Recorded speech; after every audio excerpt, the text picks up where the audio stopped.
दौलतपुर सफ़र में IBA test pass कंदड़ उस्तादनि खे 10 महीननि खां पघारूं न मिलण ख़िलाफ़ IB टेस्ट पास कंदड़ उस्तादनि पारां एहतिजाजी रैली कढी दौलतपुर सफ़न प्रेस क्लब अॻियां मुज़ाहिरो कयो वियो।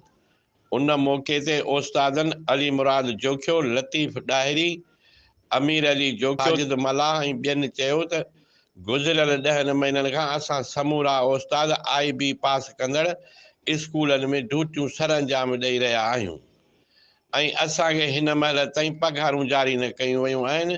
हिननि वधीक चयो त हिन महांगाई वारे दौर में असां पंहिंजो फ़र्ज़ु सम्झी परे परे मुख़्तलिफ़ इलाइक़नि में वञी स्कूलनि में ॿारड़ा पढ़ाए रहिया आहियूं।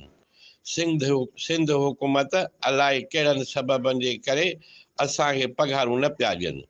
हिननि वज़ीर आला सैयद मुराद अली शाह, तइलीम जे सूबाई वज़ीर सैयद सरदार शाह, सेक्रेटरी तालीम अकबर लिगारीअ खे अपील कंदासीं त IB पास कंदड़ उस्तादनि जूं गुज़िरियल ऐं हिन महीने जूं पघारूं ॾिनियूं वञनि ऐं असां समूरनि उस्तादनि मां बेचैनी ख़तमु कई वञे।